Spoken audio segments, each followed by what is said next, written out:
ರಾಯಚೂರು ಜಿಲ್ಲೆಯಲ್ಲಿ ಬಿಸಿಲಿನ ತಾಪಕ್ಕೆ ಮುಂಜಾನೆಯೇ ಶ್ರೀನಿವಾಸ ಶೆಟ್ಟಿ ಅವರ ಬುಕ್ ಬೈಂಡಿಂಗ್ ಹಾಗೂ ಎಲೆಕ್ಟ್ರಿಕ್ ಅಂಗಡಿ ವಿದ್ಯುತ್ ಅವಘಡಕ್ಕೆ ಸುಟ್ಟು ಭಸ್ಮವಾದ ಘಟನೆ ರಾಯಚೂರು ಜಿಲ್ಲೆಯ ಮಾನ್ವಿ ಪಟ್ಟಣದಲ್ಲಿ ಸಂಭವಿಸಿದೆ. ರಾಯಚೂರು ಜಿಲ್ಲೆಯಲ್ಲಿ ಮುಂಜಾನೆಯೇ ಬಿಸಿಲಿನ ತಾಪವು ಹೆಚ್ಚುತ್ತಿದ್ದು ಸಾರ್ವಜನಿಕರು ಬಿಸಿಲ ತಾಪಕ್ಕೆ ಬಸವಳಿದು ಹೋಗಿದ್ದಾರೆ. ಇನ್ನು ಈ ಬಿಸಿಲಿನ ತಾಪಕ್ಕೆ ಶಾರ್ಟ್ ಸರ್ಕ್ಯೂಟ್ ಆಗಿ ಶ್ರೀನಿವಾಸ ಶೆಟ್ಟಿ ಎಂಬುವವರ ಬುಕ್ ಬೈಂಡಿಂಗ್ ಹಾಗೂ ಎಲೆಕ್ಟ್ರಾನಿಕ್ ಅಂಗಡಿ ಭಸ್ಮವಾಗಿದ್ದರಿಂದ ಸುಮಾರು 10 ಲಕ್ಷ ರೂಪಾಯಿ ನಷ್ಟವಾಗಿದೆ ಎಂದು ಅಂದಾಜಿಸಲಾಗಿದೆ. ರಾಯಚೂರು ಜಿಲ್ಲೆಯಲ್ಲಿ ಬಿಸಿಲಿನ ಝಳ ಕಾವೇರುತ್ತಿದ್ದರಿಂದ ಈ ಘಟನೆ ಸಂಭವಿಸಿದೆ ಎಂದು ಸುತ್ತಮುತ್ತಲಿನ ಜನರ ಮಾತಾಗಿದೆ. ಸುದ್ದಿ ತಿಳಿದ ಕೂಡಲೇ ಅಗ್ನಿಶಾಮಕ ಸಿಬ್ಬಂದಿ ಸ್ಥಳಕ್ಕೆ ಆಗಮಿಸಿ ಬೆಂಕಿಯ ಕೆನ್ನಾಲೆಯನ್ನ ನಂದಿಸಿ ಹೆಚ್ಚಿನ ಅಪಾಯವನ್ನ ತಡೆದಿದ್ದಾರೆ.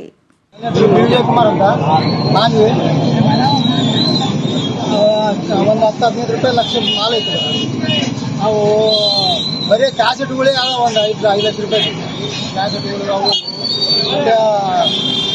ಕಂಪ್ಯೂಟ್ರ್ 3 ಲಕ್ಷ ರೂಪಾಯಿ ಐತೆ ಟೋಟಲ್.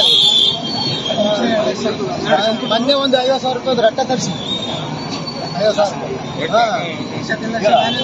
ಒಟ್ಟ ಒಂದು ಬುಕ್ಕ ರೊಕ್ಕ ಒಟ್ಟ ಒಂದು 10-15 ಲಕ್ಷ ರೂಪಾಯಿ. ಸರ್, ಈಗ ಈ ರೀತಿ ನಿಮ್ಗೆ ಯಾರ ಮೇಲೆ ಅನುಮಾನ ಇದೆ? ಈ ರೀತಿ ಯಾರ ಅನುಮಾನ ಇಲ್ಲ ಬಿಡ್ರಿ, ಯಾರ ಅನುಮಾನ ಇಲ್ಲ. ಶಾರ್ಟ್ ಸರ್ಕ್ಯೂಟ್ ಆಗಿದೆ. ಶಾರ್ಟ್ ಸರ್ಕ್ಯೂಟ್ ಆಗಿದೆ. ಎಷ್ಟು ಗಂಟೆಗೆ ಆಗಿದೆ ಸರ್ ಅದು? ನಾವು ಅವ್ರು ಇಲ್ಲಿ ಹೇಳಿದ್ರು 7 ಗಂಟೆ 5 ನಿಮಿಷಕ್ಕೆ ವಾಕಿಂಗ್ ಬರಕಂತ ಒಂದು 20 ನಿಮಿಷ ಪೂರ ತಗೊಂಡು. ಹೌದು. ಅಲ್ಲ, ಇದು ಅಂಗಡಿ ಯಾರು ಸರ್? ಅಂಗಡಿ ನಮ್ಮ ತಮ್ಮರು ಇರ್ತಾರೆ. ಏನ್ ಸರ್ ನೀವು? ನಿಮ್ಮ ತಮ್ಮೂರಾ? ನಮ್ಮ ತಮ್ಮರು. ನಿಮಗೆ ಅವ್ರು ಹೇಳಿದ್ರಾ ಸರ್? ಇಲ್ಲ, ಮಂದಿ ಹೇಳಿದ್ರು, ಜನರು ಹೇಳಿದ್ರ?